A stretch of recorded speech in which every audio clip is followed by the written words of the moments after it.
A paz do Senhor, meus irmãos e amigos do canal EBD em Ação. Estamos aqui para o comentário de mais uma lição do Currículo dos Jovens. Segunda lição deste primeiro trimestre de 2026. Que Deus em Cristo possa abençoar as suas vidas.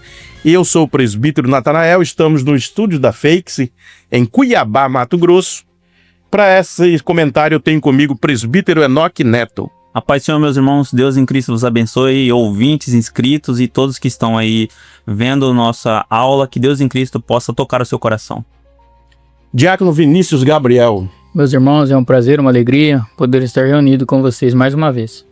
Diácono João Paulo. Meus irmãos, a paz do Senhor, é uma alegria e uma satisfação estar aqui mais uma vez. Lição de número 2 da classe dos jovens, o problema do pecado. Esse é o tema.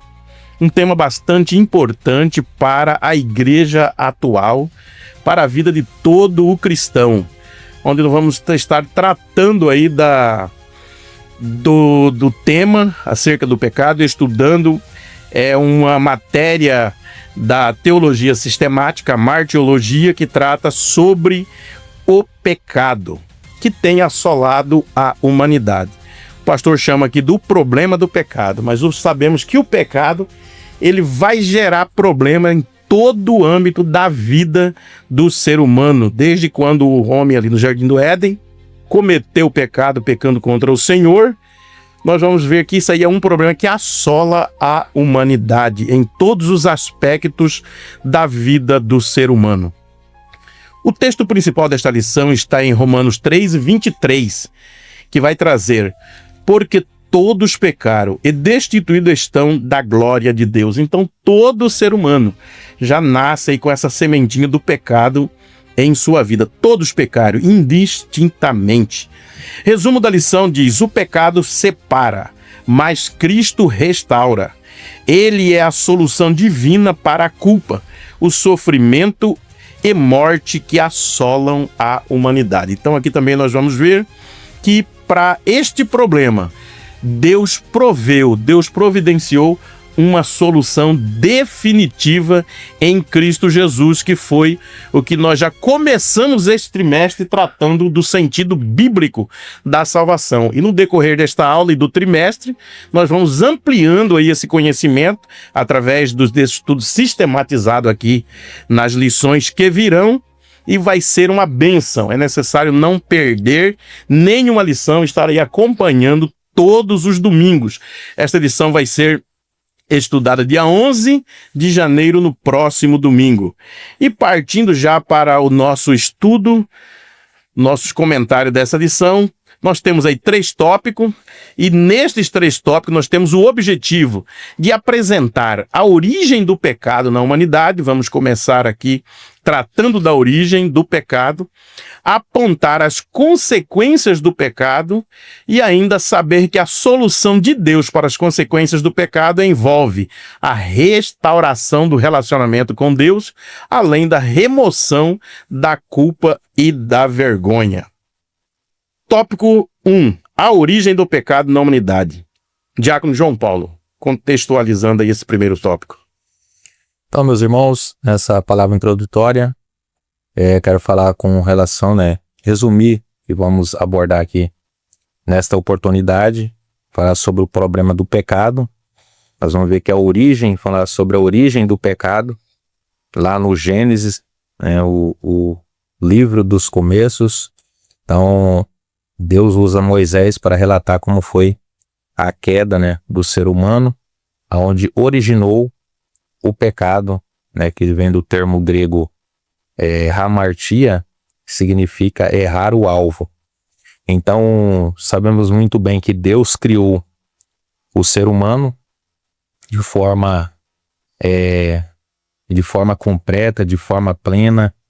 O homem desfrutava de um relacionamento com Deus, um relacionamento santo, e o homem não tinha o conhecimento do pecado e nem a prática do pecado. Não tinha esse problema na sua vida.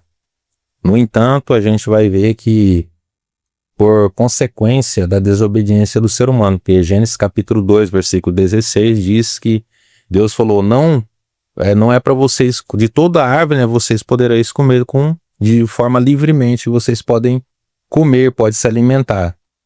No entanto, da árvore do conhecimento do bem e do mal, dela vocês não devem comer, porque se vocês comerem, certamente vocês vão morrer. Mas a gente vai ver lá em Gênesis capítulo 3, que a serpente, né, que era mais astuta, que era mais esperta entre os animais que o Senhor Deus criou. É claro que ali o Satanás vai usar a serpente para poder perverter, né, para poder manipular essa ordem que o Senhor Deus impôs, que era para o homem obedecer de forma livre, né? Aí nós fazemos já uma análise do que? Desse quadro, que Deus não quer que o homem sirva a ele por força, né? Porque Deus não criou máquina, Deus criou o homem de forma livre, né? E o homem desfrutava no relacionamento com Deus. Portanto, nós vamos ver diante dessa análise que Deus colocou ali uma possibilidade de erro e várias de acerto. Mas o homem ele vai preferir desobedecer, né? Porque Gênesis capítulo 3, a serpente diz: não, vocês têm que comer, porque vocês comendo, você vai ser semelhante a Deus. Então, Gênesis 2, Deus diz: não deve comer, porque senão vocês vão morrer. Gênesis capítulo 3, a Bíblia diz, né, que Satanás, ele falou: não, vocês devem comer, porque vocês vão ser semelhantes ao Senhor Deus. Aí isso já o que? Já trouxe, né, no coração do ser humano, né, esse sentimento: não, eu quero ser igual a Deus. Aí Eva vai olhar para aquela fruta, ela vai comer e levar para o seu marido. Aí acontece o que? A queda. Antes da desobediência, o homem vivia um estado de inocência e desfrutava de uma comunhão com Deus. Depois da queda, né, que é o termo teológico para falar da desobediência do ser humano, a gente vai ver que agora o pecado entra no mundo. Aí o apóstolo Paulo, em Romanos capítulo 5, versículo 12, ele diz, né, como pelo primeiro Adão entrou o pecado no mundo, mas o segundo Adão, que é Cristo, né, entra a graça de Deus. Mas a gente vai ver que o livre-arbítrio, né? O homem desfrutava na liberdade, no livre-arbítrio, e tanto que Deus colocou a possibilidade: comer de todo o fruto, aí você vai estar em obediência, e não comendo do fruto do conhecimento do bem e do mal.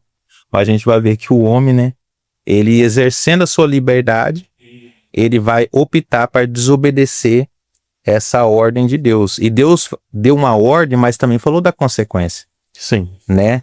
Deus falou: não é para comer, porque se vocês comer, certamente vocês vão morrer. Você entrou nesse assunto aí do homem ser livre.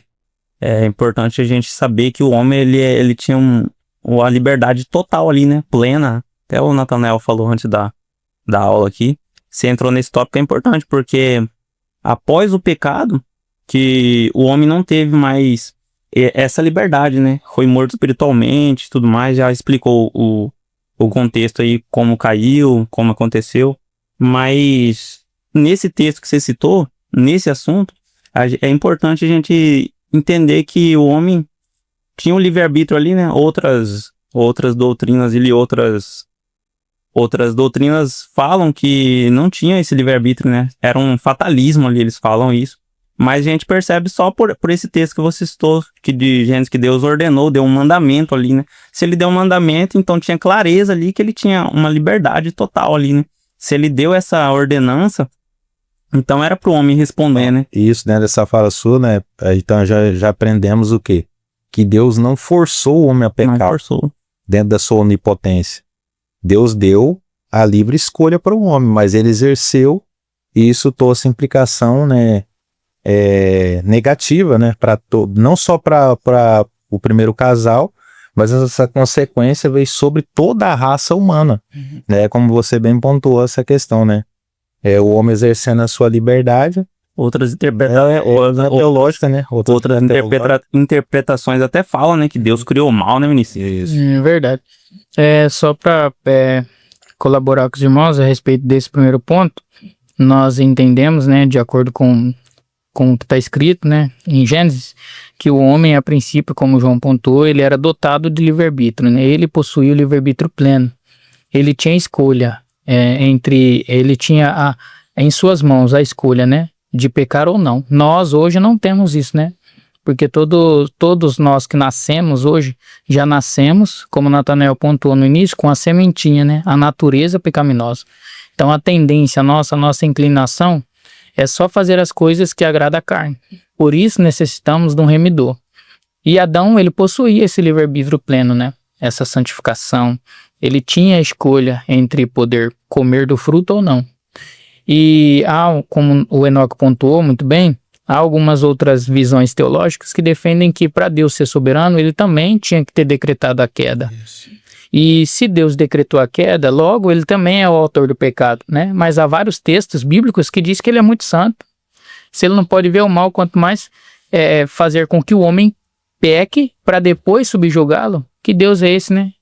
Que permite com que o homem peca, sendo que ele mesmo é como se ele tivesse feito isso com a Trindade. Falar, não, vamos botar uma árvore aqui que eu sei que Adão e Eva vai pecar, mas eles não têm escolha, porque eles vão pecar. Então isso não coaduna com a Escritura Sagrada. Adão e Eva tinham a liberdade plena. E eles decidiram, por um mau uso da sua liberdade, né, do seu livre-arbítrio, em usá-la de forma equivocada e errada. E a consequência disso foi o afastamento, né, da presença de Deus. Embora a serpente é enganadora, né, tá lá, e temos que continuar tomando cuidado, porque ela continua, né, exercendo isso que lhe é próprio, enganador desde o princípio, porque o que ela disse, né, Deus falou que era para comer de toda a árvore, apenas de um, e ela chega em Eva e diz, ó, como que disse Deus que não é para comer de nenhuma árvore que está no jardim, não comereis de toda a árvore, e o Senhor disse que era apenas de uma, então ela já chega tentando ali confundir e enganar Eva, né? E ela, tendo a liberdade, como vocês bem pontuaram, optou por fazer aquilo que o Senhor optou por desobedecer a Deus, porque Deus já tinha falado que não era para comer. Então, falando nisso, leu, aproveitando que está com a Bíblia aberta, né? Gênesis 3:6 para nós. Contextualiza. 3:6 diz assim, e vendo uma mulher que aquela árvore era boa para se comer, e agradável aos olhos, e árvore desejável para dar entendimento, tomou do seu fruto e comeu, e deu também a seu marido, e ele comeu com ela.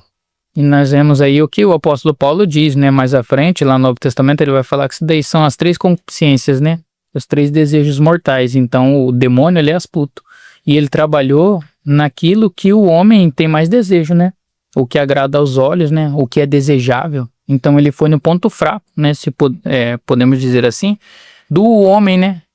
Aí depois que Adão peca, depois que Eva peca e Adão peca, Jesus vai até eles, né, conversar com eles, ó. E aí, ele até se faz, né, ô Adão, onde que você tá? Sendo que ele sabia onde que Adão tava, né.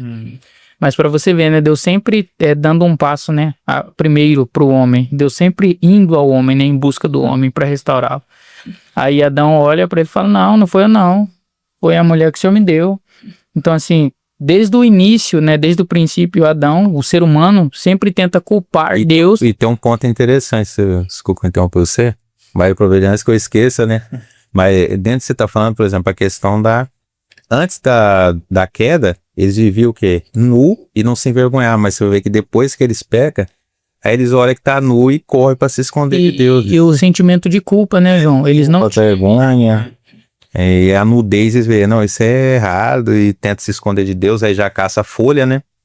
Essa folha é o quê? Eles caçando uma própria forma, eles caçando um jeito de cobrir, os seus erros, seus pecados. De tentar justificar. Uma justiça própria, né? Já simboliza uma justiça própria. E a gente vai ver que isso aí não tinha, não era um antídoto, né? Não. Verdadeiro. Era somente então podemos dizer que o pecado ele surgiu não como uma imposição divina, né? Isso. Não foi Deus que impôs isso. Falou, não, o homem tem que pecar. E eu determinei, eu decretei com que o homem pecasse, né? E isso foi o resultado do mau uso da liberdade do homem, né? Isso. Que Adão e Eva. Do mau uso de seu livre-arbítrio. Eles acabaram incorrendo no erro de se afastar de Cristo. De acordo com seguir nessa linha, né, João Paulo, nós chegamos num segundo subtópico, né, sobre a tentação e a escolha de Adão, né. E o autor, ele pontuou muito bem, o Marcelo Oliveira, dizendo que o plano do inimigo era enfrentar Deus usando a sua própria criação. Isso é um ponto muito importante, porque o inimigo, ele não tinha essa audácia, né, a princípio, de querer ir ali enfrentar o próprio Deus. Então ele vai utilizar um meio para poder fazer com que isso fira de alguma forma, né, a santidade do próprio Deus. E isso já é a segunda vez, né, que a serpente faz isso, a antiga serpente, Satanás, né? Porque a gente vai ver que começou no céu, né? Ele enganou a terça parte, e agora Deus criou o ser humano, que é a coroa da criação, e ele consegue, né, o seu intuito, que é fazer que o homem decaia dessa graça, que o homem saia dessa posição, né, que Deus colocou ele no Jardim do Éden, um lugar de privilégio, gozado numa comunhão com o Senhor Deus, e o diabo, ele traz, através essa fala, desse diálogo com Eva, a partir dela consegue o seu intuito, né? Ela seduz, né? Porque ela diz, você não vai morrer. Então aí já surge uma curiosidade na mente da Eva, você vai ser semelhante a Deus. Aí surge a curiosidade, não. Se Deus, ele conhece o bem e o mal, também quer ser igual a Deus. Aí é onde a consequência veio, né, pela desobediência. Porque a serpente, o diabo, né, ele trabalha de uma forma sigilosa, porque ele não chegou forçando Eva, não, você come, né, ele seduziu ela, né, o que agradou aos seus olhos, pareceu muito desejável. Pegou ela sozinha também. Isso, então ela seduziu, e tem um autor de Subsídio que ele diz que a tentação por si só, ela não é pecado, né, o Adão e Eva foi tentado, se eles não cedessem, não seria consumado o ato do pecado. Mas o problema é quando você cede a ela. E Adão e Eva cederam à tentação da serpente e acabou ali incorrendo no pecado. E quando fala da tentação, a gente tem que saber das estratégias, né, que o diabo usa. Primeira estratégia, ele vai introduzir ali uma dúvida, né? Porque, igual o Vinícius falou, ele não vai chegar mostrando que ele é o diabo, mostrando o mal ali, ele já não vai mostrar a consequência, né? Ele vai mostrar primeiro ali a dúvida, vai te dar uma dúvida ali devagarinho, depois ele vai avançar, igual ele avançou ali, o João falou, certamente não morrerás, ele vai distorcer a verdade. Então, quando você vê que você foi induzido, tá com dúvidas, e quando observa que tem essa distorção da palavra de Deus ali, porque esse é um dos pilares, né? É minimizar ali o juízo, e ele vai relativizar ali a morte, vai falar que você não vai morrer, que não vai acontecer isso, que você vai ser semelhante a Deus. Olha só o nível que chega, né? Então toda a tentação também tem essa promessa de autonomia. Hoje em dia, para você ver uma tentação, é a pessoa que chega, você tá na igreja lá firme e forte, a pessoa chega e te introduz uma dúvida, como a serpente fez, fala que não vai acontecer isso com você, que isso aí não tá certo. Aí ele fala bem assim, faça o que você bem entende, faça o que você tem que fazer, ninguém manda nas suas escolhas. Então ali já é um dos pilares da tentação, né? Que é a autonomia ali que distorce a palavra de Deus, é a autoexaltação que fala, né? E é importante que essa escolha errada, né, de Adão e Eva ao comer do fruto ali e pecar, o pecado em si, ele não viola apenas uma regra, né? Porque Deus tinha elaborado uma regra, falou, Adão, você pode comer de qualquer uma, menos da do meio do jardim. Então, além de ele ter quebrado essa regra, né, que Deus tinha colocado sobre eles, né, ele faz com que haja uma ruptura no relacionamento dele para com Deus, né? Porque ele quebra esse relacionamento. Então, quando nós pecamos, né, para contextualizar, nós, além de violar um princípio que é colocado, imposto por Deus para nós também causamos uma ruptura, né? Nós nos afastamos de Deus. E é isso que aconteceu com Adão e Eva. Eles, além de quebrar uma regra que foi posta pelo próprio Deus, eles faz com que haja uma ruptura, né, entre o relacionamento deles para com Deus. Então é interessante isso. Você já tá no segundo tópico, né? Segundo tópico, continuando. A tentação e a escolha errada, né? A gente vai ver que a gente fazendo uma análise, né, desse contexto de pecado, de queda, a gente vai ver que como o diabo ele aparece, né? O Enoque até falou um pouco sobre isso. Você vê que a aparência que ele parece, ele não parece como um monstro. Ele aparece personificado em quem? Na serpente, na cobra, né? Como que era um animal que eles conheciam. Deus criou um animal. O Senhor Deus que criou, mas quem usou ali naquele momento foi o diabo. Então ele já não vem como um dragão. O diabo ele vem sapatinho de algodão, né? Como diz o ditado, né? Popular. E o outro ele questiona o que Deus diz. Deus diz, certamente vocês vão morrer se comer do fruto. O diabo vem e questiona, não. Certamente não. É assim não, que Deus disse? Aí ela fala... a dúvida ali. Ele já traz a dúvida. É assim que Deus disse? Não é não. Questiona o que eu disse e muda ainda fala. Não, certamente não morrereis. Distorce, né? O que distorce o que Deus disse e traz uma nova proposta, né? Vocês vão ser semelhantes a Deus. Por final, aí que ele conseguiu ganhar Eva. E você vê que a posição onde Eva estava, né? Talvez o jardim poderia ser grande. Como que ela está perto da árvore, né? Do conhecimento do mundo. Então ela já estava observando também, né? A gente vai ver, então a gente vai ver que houve essa tentação, onde a Eva estava e a consequência veio. Porque eles desobedeceram. Ela comeu e levou para o seu marido. E por ele estar desobedecendo uma ordem direta de Deus, e frisando muito bem, né, que ele exerceram a sua liberdade, não foi Deus que forçou o homem a pecar. Deus não precisa decretar nada para ele ser o todo-poderoso, onipotente.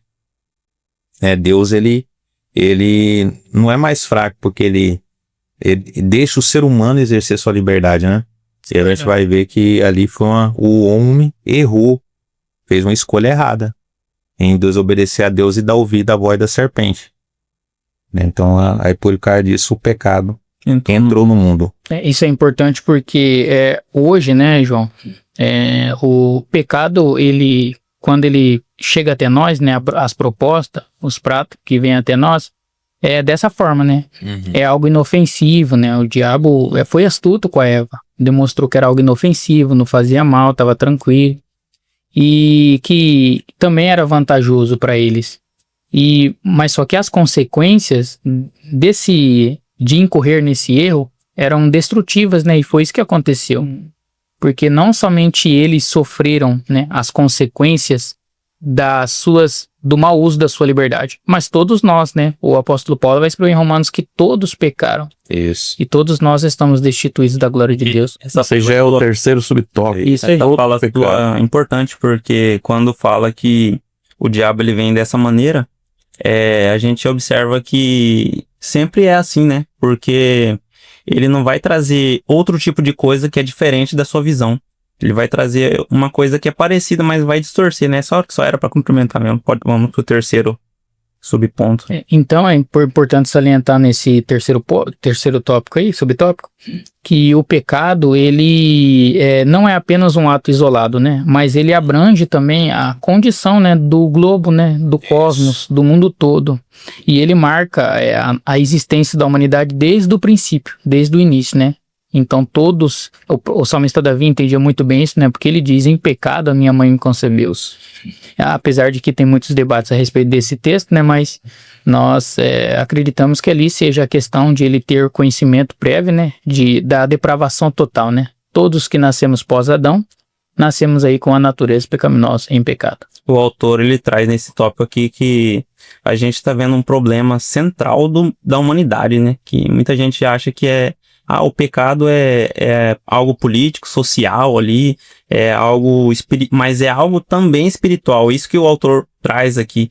Só que a Bíblia, ela deixa claro, como o Vinícius falou, que todos pecaram. Isso aí pega toda a humanidade, só que não é que a gente herdou o pecado ali pessoal de Adão, algo pessoal de Adão, mas sim que houve ali um ponto que se assemelha com tudo que vem, não que nós estamos sobre o efeito do pecado, não que herdamos ali algo pessoal de Adão, né? Mas estamos no efeito a natureza do pecado, né? O pecado dele teve algumas causas, né?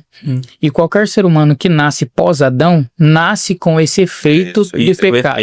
Não que nós pecamos o mesmo pecado de Adão, o Adão comeu a fruta e nós estamos pagando por aquilo. Era importante. O efeito dessa mal escolha fez com que todos nós nascêssemos aí, fôssemos concebidos. E o mundo moderno que nós estamos nele fica tentando colocar como se Deus fosse o problema da humanidade hoje.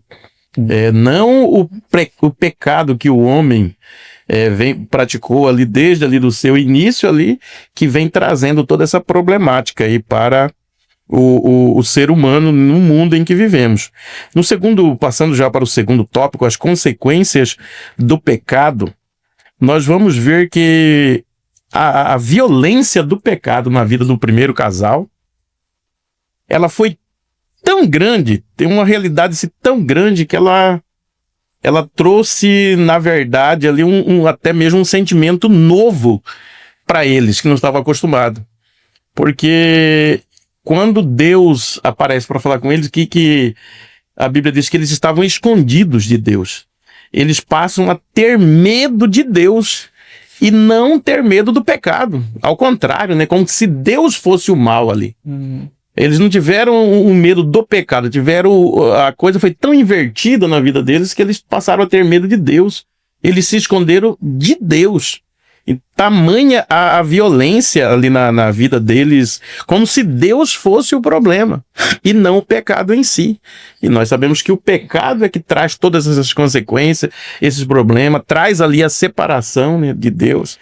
E vamos ver ao longo desse tópico aí, começando pelo primeiro subtópico, a separação de Deus. É importante porque eu me lembrei de uma ideia, né, que envolve o campo filosófico, que há uma tese a despeito disso, que diz que o ser humano, quando ele nasce bom, né? Aí aquilo que é imaterial, que é o espírito, né, porque eles trabalham mais com a dicotomia, nasce bom, é santo, é puro, não tem problema nenhum. O corpo do homem que carrega esse espírito, essa alma, a escolha dele, o processo dele no decorrer da sua caminhada aqui vai definir, né? É como se o homem tivesse o poder, a autossuficiência entre escolher pecar ou não pecar, errar ou não errar. Porque todos nós, de acordo com essa visão, né, filosófica, essa ideia filosófica, nós nascemos bons. É nós que escolhemos em algum momento da nossa vida fazer aquilo que é ruim, que é mal. Mas só que a Bíblia discorda disso, né? Nós nascemos em pecado. Por isso a necessidade de buscar um salvador, de buscar um remidor, né? Para poder nos perdoar, porque também fala. A nossa natureza, ela é pecaminosa. A inclinação da nossa natureza é fazer aquilo que o diabo se agrada, né? Não aquilo que Deus se agrada, porque isso é a consequência, é aquilo que o Enoque pontuou no início. É o que o pecado causou em nós, né? Ele afetou a nossa alma, ele afetou o nosso espírito e afetou o nosso corpo. E o autor da lição, ele pontuou algo muito interessante, porque as consequências do pecado envolvem aproximadamente 3. Ele pontua, né? A primeira que é a separação de Deus, a segunda que é a culpa acompanhada da vergonha e a terceira que é a realidade do sofrimento e da morte. E isso afetou o ser humano, né? O pecado afetou o ser humano nesses 3 aspectos. É o que ele cita que é o mais importante, né? Mas só que o mais grave é o primeiro, que é a separação, né, que o pecado causa entre o homem e Deus. E essa separação faz com que o homem seja consumado ali a morte, não só apenas a física, mas também a espiritual. Essa separação de Deus, a gente vê quando Deus já pergunta para Adão, né? Fala, onde estás? Aí a gente vê que ele já não tá mais na presença de Deus, tá escondido. Então a gente vê que quando o pecado ele consome o ser humano, isso já causa a morte ali espiritual, né? Já causa a morte espiritual. Então quando ele diz assim, até em Isaías mesmo, 59:2 diz assim: mas as vossas iniquidades fazem divisão entre vós e o vosso Deus, e os vossos pecados encobrem o seu rosto de vós, para que vós não ouça. Então, esse texto nos mostra que enquanto a gente permanece no pecado, o homem encontra-se afastado ali da fonte de Deus, né? Então, a gente vê que a separação também não é só a espiritual, mas a física também, a morte física, e o João vai relatar mais sobre isso aí. É importante por quê? Porque como o Enoque muito bem pontuou aí, né? O Nathanael também pontuou no início, antes de entrar nesse tópico, que o homem que outrora se sentia seguro, né? Quando Deus descia ao entardecer para poder dialogá-los, né? Conversar com eles, agora o homem, quando ouve, né, o barulho de que tem alguém chegando no jardim, que era o próprio Deus, o que eles fazem? Vão esconder. Então essa proximidade que eles tinham, agora, depois do pecado, vai se tornar algo muito distante, né? Porque causa separação. E a relação que era baseada na confiança, agora ela é baseada no medo. Porque antes eles confiavam, né? Pós-pecado, eles Medo vão era um ter sentimento medo. que ele não tinha. Não tinha anteriormente. E o Novo. profeta Isaías, né, 59 versos 2, vai dizer que o pecado humano faz essa separação, né, entre Deus e o homem. E é importante dizer que essa separação, ela não ocorre porque Deus, ele deixa de amar o ser humano. É porque o homem pecou, né? E Deus, em vez de agir dessa forma, o que ele faz? Ele tenta recorrer até o homem. É uma consequência automática do pecado. E é tão grande que a gente não consegue escutar a voz dele. Ele cria uma próprio barreira, Isaías né? fala. O pecado cria uma barreira espiritual. E, automaticamente, se a pessoa continuar vivendo, né, nessa vida pecaminosa, ela vai entrar na cegueira Uma espiritual. barreira relacional, né? Também com Deus. Uma barreira Grave. espiritual. Tão grave que não conseguimos escutar se estivermos no pecado. Mas se Deus ele vem ao nosso encontro com a graça, aí conseguimos. Essa ruptura e essa separação, você vê que parte do homem, não de Deus. Porque o escritor Isaías vai dizer, né, 59, as vossas iniquidades. Então, destacando que a culpa está No homem. centralizada no homem, né? As vossas iniquidades, os vossos pecados, faz separação entre vós e vosso Deus. Então, a gente vai ver que o homem, por causa da queda, sofreu nessa ruptura do relacionamento, porque o homem desfrutava desse relacionamento com Deus no jardim. No entanto, por causa da queda, da desobediência, né? Houve essa ruptura, essa separação desse relacionamento entre Deus, né, e o homem. E a culpa é do homem, né? Hoje, passou muito tempo, e atualmente, muitas pessoas, é o homem, né? O homem sem Deus, o homem morto espiritual fala que Deus, como um homem comedor de arroz e feijão, né, vai ter relacionamento com Deus. Quando alguém que é crente, né, fala que sente a presença de Deus, que vai cultuar Deus, e o homem não entende, né, esse relacionamento espiritual. Por isso que o apóstolo Paulo, falando da nova realidade do ser humano, quando tem um encontro verdadeiro com Cristo, ele vai desfrutar novamente desse relacionamento com Deus, através da pessoa bendita do Espírito Santo. Então o homem, a gente vai ver mais adiante, né? Nós estamos vendo a consequência ainda, né? Que tem a culpa, a vergonha, o aspecto do relacionamento, que teve essa ruptura, mas o único antídoto, o único remédio para o pecado é Cristo Jesus, né? A gente vai ver que, entrando nesse segundo subtópico, que ele falando de culpa e vergonha, então o pecado, ele gerou culpa, porque como nós já frisamos muito bem, quando houve a queda, o homem corre para se esconder, mas antes da queda o homem vivia nu. Por que ele não se escondia de Deus? Porque ele vivia num estado de inocência. Mas depois da queda, aí o homem já tem um estado de consciência. O homem era consciente que ele estava em pecado, ele tinha desobedecido a Deus. Aí, em vez do homem agora, por exemplo, Adão, ele se humilhar, né, se arrepender do seu pecado, não, ele vai falar, não, a mulher que tu me deste. Aí chega na mulher, aí a mulher... Procurar culpado por pecado transferência dele. de culpa, né? Aí chega na mulher, a mulher, não, foi a serpente. Aí Deus, tá bom então, traz os três aqui, vocês vai ter a consequência agora, a partir de hoje. Então a gente vai ver que o pecado, a gente não pode ignorar o pecado. O pecado, ele é bíblico, ele é uma realidade, né, que nós contemplamos com os nossos próprios olhos esse pecado, esse problema, né, do pecado sobre a raça humana, não só no aspecto do ser humano, mas também até a criação, né, porque o apóstolo Paulo vai dizer em Romanos capítulo 8, que toda a criação geme, né, esperando essa restauração do próprio Deus. Então o pecado, ele é um mal para a raça humana. E hoje, infelizmente, existe até igrejas que estão relativizando o pecado. Então estão procurando atualizar a Bíblia. Hoje tem igreja inclusiva que tenta manipular, né, alguns contextos, por exemplo, Romanos capítulo 1, para poder se adaptar, né, à sua religião. Então pessoas que tentam relativizar a Bíblia, manipular o texto bíblico, é porque eles não querem se submeter a Cristo Jesus, né? Não querem se submeter à vontade de Deus, à orientação da palavra. É pessoas que se conformou com o pecado, né? E tanto exemplo, por exemplo, um cantor aí esses dias para trás, ele servia a Deus, mas hoje um corpo de mulher, e fala que Deus ama ele e não sei o que, tem um relacionamento com Deus ainda. Porque essas pessoas não querem, né, enfrentar o pecado. A realidade do pecado, ele é real.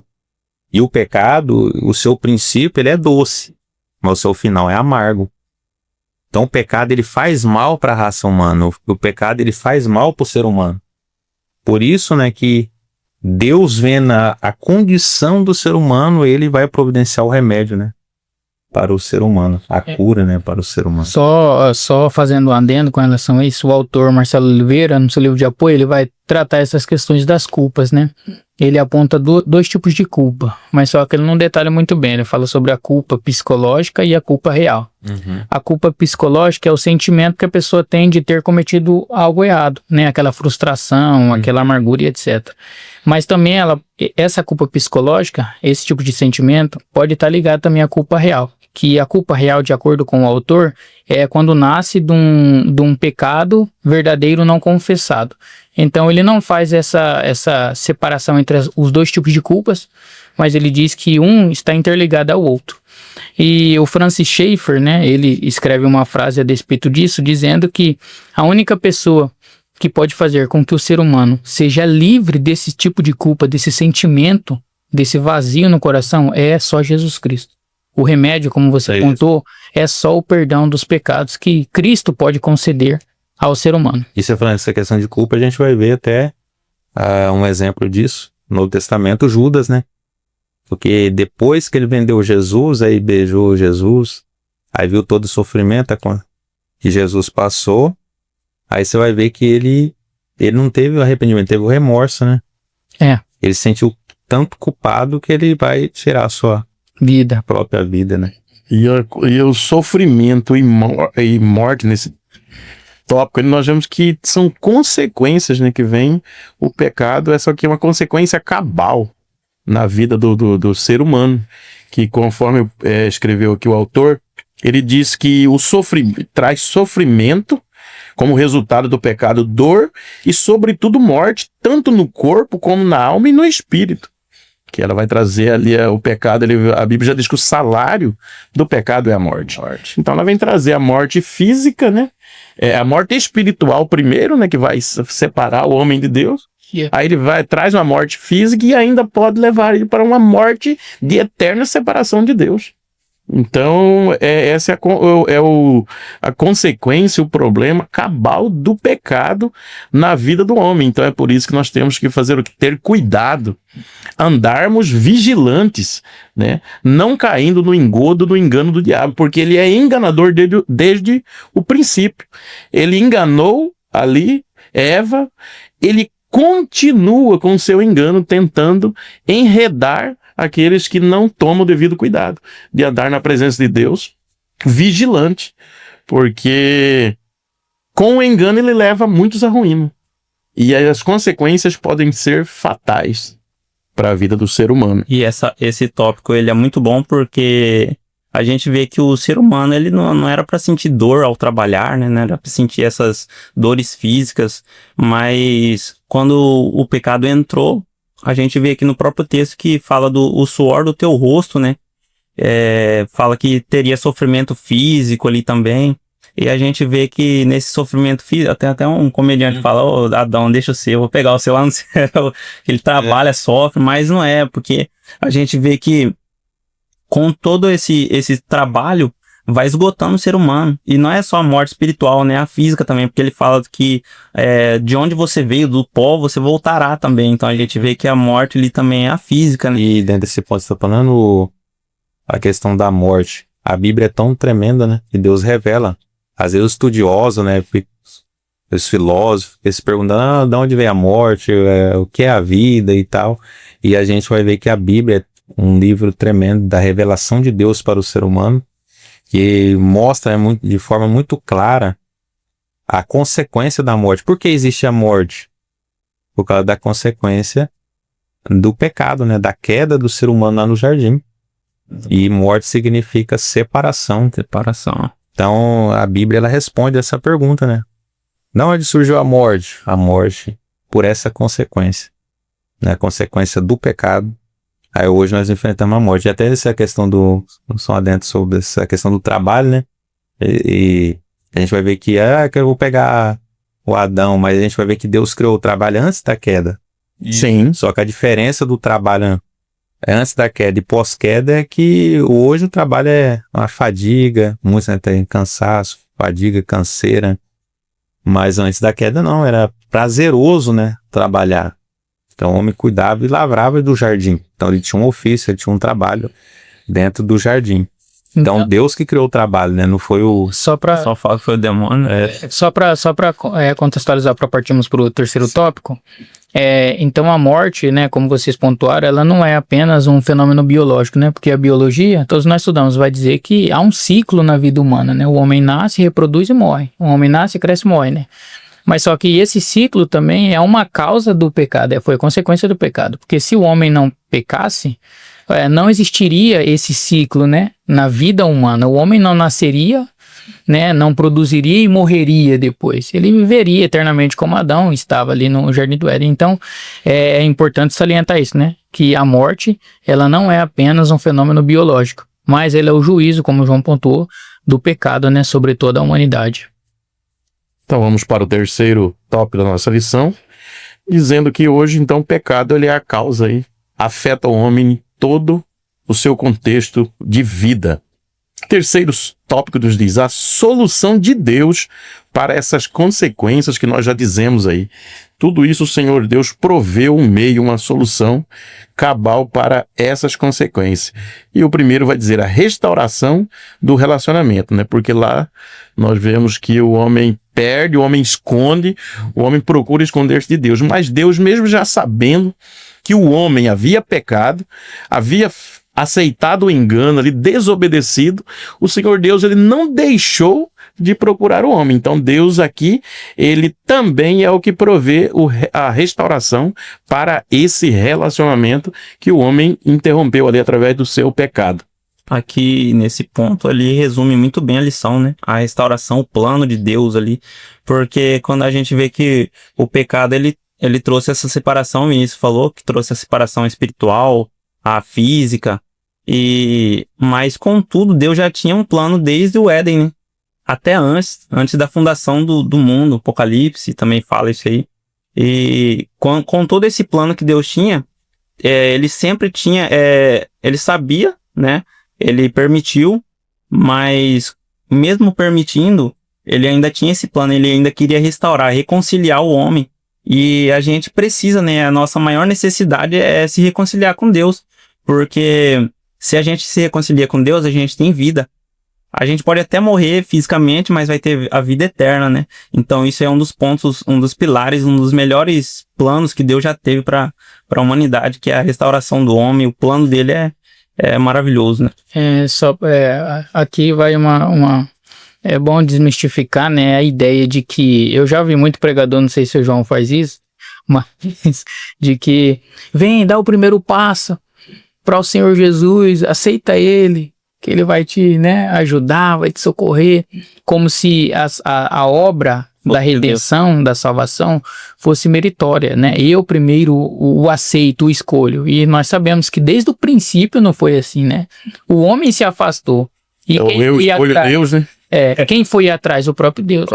Então, a principal iniciativa, ela parte do Deus soberano. Desde o princípio, né? Ele vai até o homem, ele mata o primeiro animal e cobre, né? O homem ali dando uma ideia, né? Do que aconteceria no princípio, no futuro.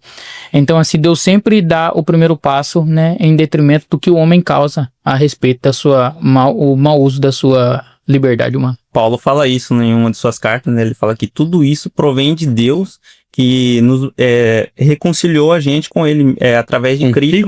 Consigo mesmo. Então, tudo aí provém de Deus. 2 Coríntios 5,19. Isso. Né? Isso mesmo, realmente. Nós devemos entender muito bem que Deus, ele busca o ser humano. É tanto que a gente vai ver nas 3 parábolas, né, que Jesus pontou lá. Na dracma perdida, né, do filho pródigo, né? Da ovelha. E da ovelha perdida, que Deus ia buscar e salvar aqueles que se haviam perdido. Então é Deus buscando o ser humano. E antes, né, às vezes a pessoa pode pensar, né, será que Deus foi pego de surpresa? Não, né, Deus dentro da sua onisciência, ele conhecia, sabia muito bem que o homem iria pecar. Não que Deus determinou a queda do ser humano, mas seu conhecimento prévio ele já sabia. Então, tem uma frase interessante, né? Eu acho até bonita, antes de Deus dizer haja luz, ele diz haja cruz. Porque em Apocalipse, né, fala isso mesmo, antes da fundação do mundo, ele tinha um cordeiro preparado para poder ser sacrificado. Então, frisar muito bem, nós entendermos que nesse ponto aqui, da reconciliação, o meio que Deus utilizou dentro do seu plano de salvação, o único antídoto, o único remédio, o único caminho para o homem restaurar esse relacionamento novamente com Deus é através da pessoa bendita, né, de Cristo Jesus. O próprio Jesus diz em João capítulo 14, versículo 6, eu sou o caminho, a verdade e a vida, ninguém vem ao Pai. É bom frisar muito bem essa parte B, né? Ninguém vem ao Pai se não for por mim. Então, para o homem ter um relacionamento novamente com Deus, é necessário ele crer em Jesus Cristo, né, como Salvador da sua alma, crer no sacrifício, né, por que Jesus veio, morreu na cruz em prol de toda a raça humana. Então isso é cumprindo, né, o plano da salvação. O Pai, ele executou esse plano, formulou esse plano, o Filho executou, né, e a gente vai ver que o Espírito Santo ele aplica essa obra da salvação, e a gente vai ver muito bem, texto áureo, né, da Bíblia, muitos dizem, João capítulo 3, versículo 16, Deus amou o mundo de tal maneira que deu o seu único Filho, para que todo aquele que nele crê não pereça, mas tenha a vida eterna. Então o único meio, o único antídoto para a salvação do ser humano é somente através de Jesus, porque o pecado ele aprisiona o ser humano dentro de uma prisão. Então para o homem se livrar dessa prisão do pecado é somente através de um relacionamento, né, restaurado com Deus. Então por isso existe, né, a graça preveniente, como até apontou o Vinícius ali, não trabalhar de Deus, né, desbloqueando esse livre-arbítrio que está aprisionado pelo pecado, e agora o homem ele tem condições de responder a Deus positivamente ou negativamente, né? Mas que o homem hoje ele não pode exercer o livre-arbítrio, né, quando muitos pensam. Porque como que um morto, conforme Efésios capítulo 2, Paulo diz, né, que nós estavam mortos em nosso pecado. Então o homem não tem força por si mesmo. Como um morto vai se levantar por si? Então primeiro existe uma ação do Espírito Santo e o homem agora tem condição de poder responder, né, a Deus, né, ter um relacionamento com ele novamente. Mas quem que arquitetou esse plano? Quem que foi em busca do homem? Quem providenciou o remédio, a cura, né, para o homem sair dessa prisão do pecado? Foi Deus, né, o próprio Deus. Como a solução graciosa de Deus, né, para essa questão da separação humana do homem com Deus através do pecado. Nós vemos aí dentro dessa solução de Deus para as consequências do pecado, a restauração do relacionamento e também a remoção da culpa e da vergonha. É importante, né, porque como o Nathanael disse, outra dimensão da solução divina é a cura da consciência que é marcada pelo pecado. O autor da lição, no livro de apoio, ele vai dizer que a culpa, segundo as Escrituras, é mais do que um sentimento. Ela é uma condição espiritual objetiva que atinge o coração humano. Por isso, a solução não está em negá-la ou relativizá-la, mas em confessar os pecados e receber o perdão que vem de Cristo. Então, em Cristo, nós encontramos, né, o perdão, né, essa remoção dessa culpa, né, dessa vergonha que Adão outrora sentia e que hoje nós temos uma compreensão muito melhor, né, do que ele estava sentindo. E só Deus pode fazer através do seu Filho, né, pode fazer com que esse sentimento, né, essa condição espiritual nossa, ela seja removida, né, da nossa vida. Como João disse, aceitando Cristo, né, reconhecendo Ele como nosso Salvador, e através dessa ação, nós aí nos sentiremos não mais culpados, né, mas agora somos pessoas justificadas pelo sangue de Cristo Jesus. É importante porque tem um certo autor que diz, e o João gosta muito de falar sobre isso, que outrora nós éramos os réus, né? Mas quando Cristo morre na cruz do Calvário, ele agora se põe no meu lugar de réu e me coloca como uma pessoa justificada, né? Uma pessoa que foi absolvida, porque ele pagou o preço por mim na cruz do Calvário. Há um ponto interessante também quando a gente fala da culpa, que existe culpa também que não corresponde a só esses pecados reais, né? Mas também dessas interpretações que falam quando a pessoa ela se sente ansiosa, é um sentimento de frustração na vida dela. Então tudo isso aí já é uma aplicação também, né, para a lição que você pode usar na sua EBD, falando que em Cristo Jesus é Ele que remove essa culpa, essa ansiedade, essa frustração que a gente sente às vezes, fala, eu sou culpado disso, daquilo. Então a gente vê que a obra do Espírito Santo ela é fundamental nesse processo, porque é o Espírito Santo que nos convence, né, do pecado, da justiça, remove essa culpa e nos torna capazes diante de Deus, né? É importante. Só fazer uma aplicação, né, sobre esse ponto, para nós já estamos quase concluindo, né?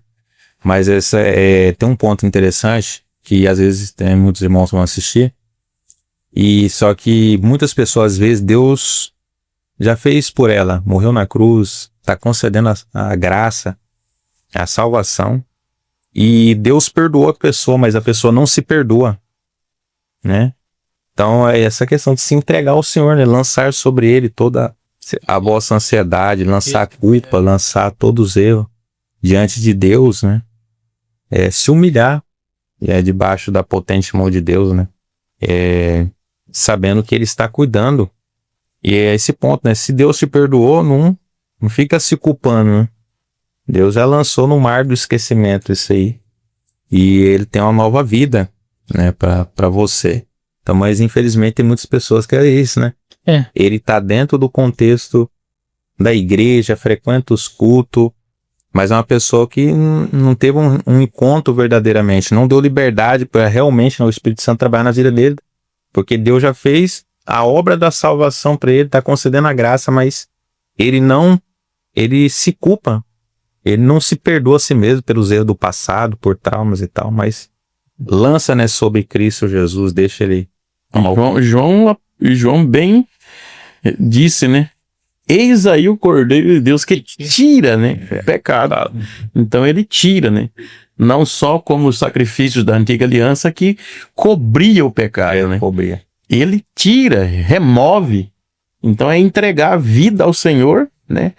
Crendo que ele é perdoador, crendo que ele é galardoador daqueles que o buscam, crendo que ele é aquele que pode nos perdoar e nos perdoa e aceitar o perdão. E é importante, Natanael, porque a salvação, ela não simplesmente envolve a questão do perdão, né? Ele não simplesmente só me perdoa, mas ele me cura também. Sim. Ele me cura. O Espírito Santo, Dessa culpa, o trabalho dele é convencer o ser humano do pecado, da justiça e do juízo. Ainda torna digno a pessoa. Isso, então, essa remoção da culpa e da vergonha envolve essa questão, né, da restauração da dignidade humana. O homem, ele é restaurado. Agora o homem pode se posicionar e dizer, não, poxa, né, eu aceitei Jesus, agora eu sou justo, agora eu sou um homem considerado santo, né?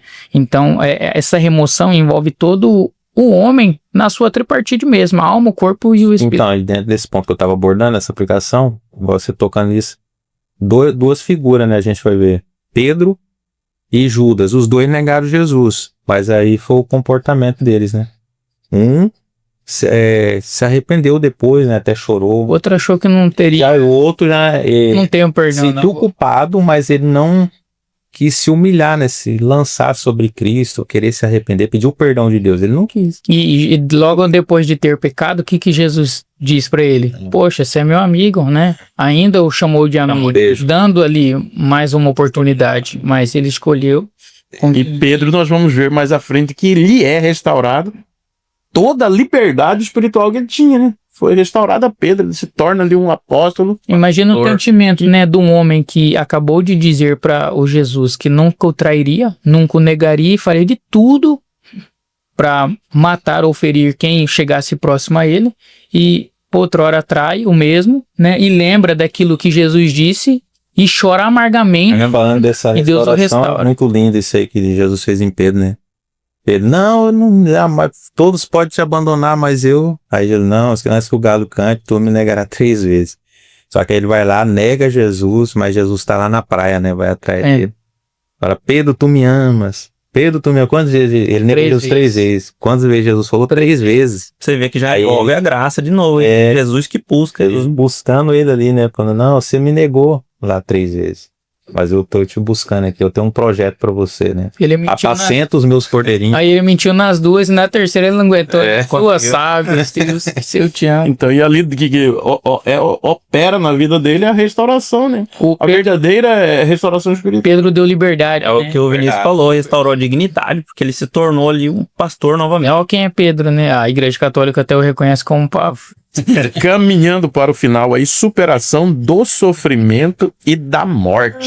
Tem mais aí o último, né, subtópico da solução de Deus para as consequências. Isso aqui do pecado. Isso é importante porque, só a princípio, né, o último inimigo do ser humano a ser vencido vai ser a morte. Então Deus, a misericórdia, né, a sua graciosidade, ela alcança o mais vil pecador e dando ainda, além de Deus perdoar o homem por aquilo que ele mesmo faz, Deus ainda o promete alguma coisa, né?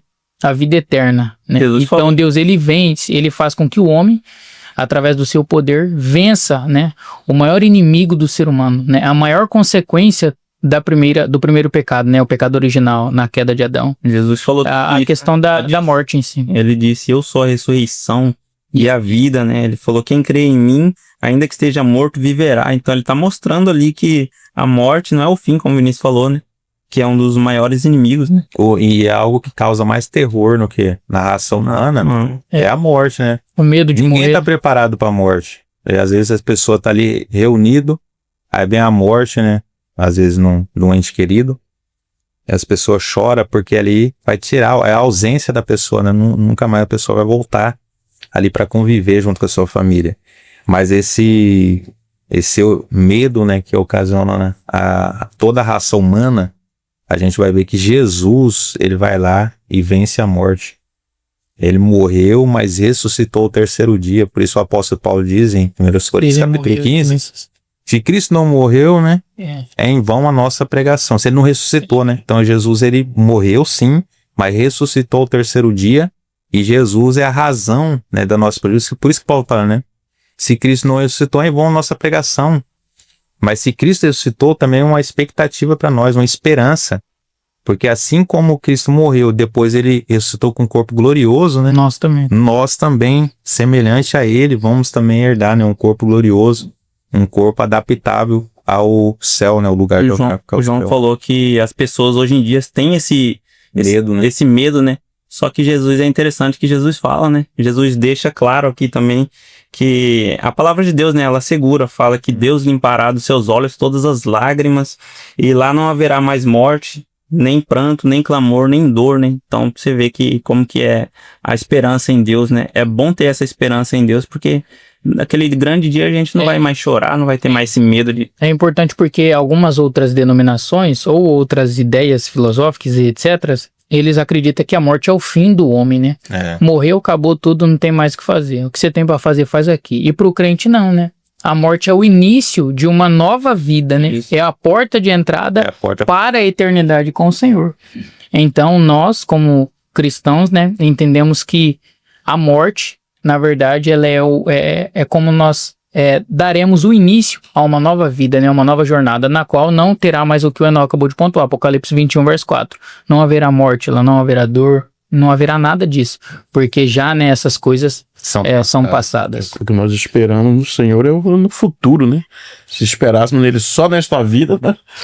Nós éramos mais miseráveis de todos os homens. Mas esperamos... Você vê, então, a morte no mundo, né, traz terror, traz medo, né, traz choro, mas a morte, pro crente, é o verdadeiro. É um consolo, né? É um consolo, né? Uma esperança. Porque quando ele sabe, quando partir dessa vida, ele vai ser... Ela é apenas um meio de transporte. É igual os mártires, né, João, do primeiro século. O que eles falavam? Não, me mata logo, eu quero encontrar com o mestre. A morte era só um meio de transporte mesmo. Então as pessoas, meu Deus, como que pode um cara desse, né, querendo morrer logo? Enquanto muitos crentes aí, né, infelizmente tem muitos cristãos que tendem a fazer coisas nos seus corpos para poder aguentá-los, né, viver até os 90, até os 100 e pouco. Eu achei interessante uma pregação, o pastor Eziel, lá do Canjica, ele disse no culto de ceia, ele disse que a gente prega muito na ceia, né, sobre a morte, né, sobre o sofrimento, fazer isso em memória de mim, da morte, mas também ele pontuou a ressurreição, né, que é essa esperança que o João falou, que é essa ressurreição porque se ele não tivesse ressuscitado, então nossa fé, ela seria vã, né. Esse ponto é importante demais. E só pontuando que possamos, né, como cristão, ter essa esperança, né, e saber que é uma realidade. O apóstolo Paulo, ele frisa muito bem isso.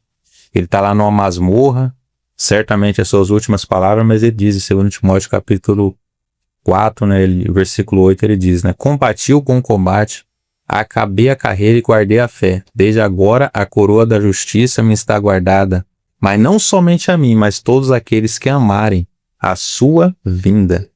Então, a expectativa de Paulo. Ele sabia que ele estava ali, certamente ele não tinha expectativa de sair daquela prisão. Ele já estava convicto com o ministério dele, né, a chamada, o que Deus tinha para ele fazer, ele já tinha concluído o seu serviço. Mas ele estava ali aguardando a volta, né, do Senhor. Ele sabia que está com Cristo se ele partisse daquele momento ali, daquela prisão. Só para concluir, se me permite ler um trecho aqui do livro de apoio do pastor Marcelo Oliveira, ele diz que a solução para o pecado, né, para o problema do pecado, não está em negar a sua existência, mas sim em reconhecê-lo e crer que Jesus Cristo já pagou o preço por nós. Aí ele diz que o pecado nos aprisiona, mas é a salvação que nos liberta. É o pecado que nos acusa, mas é a graça que nos justifica. É o pecado que nos separa, mas é Cristo que nos reconcilia. Então, ciência, filosofia, cultura, esses progressos, né, da tecnologia pode até oferecer algum avanço importante para a humanidade, para as pessoas individual em si, mas nenhum deles é capaz de poder fazer com que essa restauração ocorra de fato, né? Só Cristo, ele é o caminho para fazer com que o homem seja reconciliado com Deus. E essa é a mensagem mais atual do que o Jornal da Manhã. E, portanto, a gente vê que essa é a lição que fica, né, pra gente, porque sem Cristo, o ser humano, ele permanece perdido, morto espiritualmente, mas com Cristo, a vida dele é transformada, né? Então, essa lição é muito boa, porque a partir de Cristo, com ele, vivendo com ele, a gente tem essa esperança, a gente tem esse algo que vai nos restaurar. Ainda a gente pode morrer fisicamente, mas espiritualmente, lá naquele grande dia, nós vamos reviver nessa esperança. Só para nós fechar isso aqui, que eu meu Deus. Já deu em mais um, só para fechar. Para mais uma aplicação. A realidade, né, que hoje, infelizmente, também tem muito crente que ele está ocupado só com as coisas dessa vida, né, construir, comprar e tal, mas esquece do quê? Pensar nas coisas que são do alto e ter essa mentalidade que nós somos aqui peregrinos e forasteiros. Nós aqui, a nossa morada passageira é permanente, não é permanente aqui, a nossa morada é permanente no céu, né? Só para quem quiser ficar na grande tribulação. Meu desejo é partir para estar com Cristo, né? Então, possamos ter essa mentalidade. Mas para o pós... Meus irmãos, então, diante dessa lição, o problema do pecado, nós podemos concluir que o pecado é uma realidade na vida do ser humano desde ali a queda. Adão e Eva perdem o direito ao Éden terreno pela consequência do pecado. Deus, ele provê esse meio de reconciliação, de restauração para nós, através da morte vicária do Senhor Jesus Cristo, do seu sacrifício, né? Nós entendemos toda essa problemática do pecado, mas também agora nós podemos valorizar a salvação, valorizar esse plano de Deus, essa restauração que Deus proveu para nós através de Cristo ali na cruz do Calvário. E para nós que estamos vivendo hoje, resta-nos o quê? Tomarmos cuidado, vigiar, andar na presença de Deus e não deixar que o pecado nos tire do Éden celestial.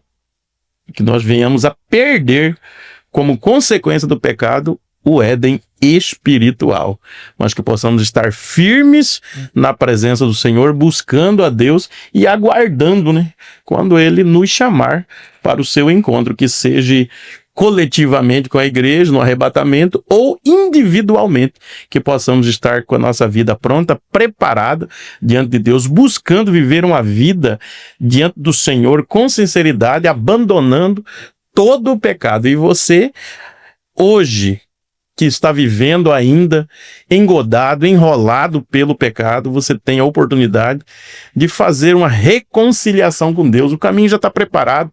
Deus já proveu todos os meios para você. Basta apenas reconhecer o seu pecado, arrepender, né? Fazer um concerto com Deus e viver uma vida plena na presença do Senhor. Glória a Deus. Meus irmãos, que Deus em Cristo vos abençoe. Nós agradecemos o canal EBD em Ação, na pessoa do pastor Gesiel, nosso produtor Jabes e todos os assinantes do canal EBD em Ação. O que diremos a quem ainda não é assinante do canal? Curta. Compartilha. E comente. Que Deus em Cristo abençoe a todos os irmãos. Em nome de Jesus.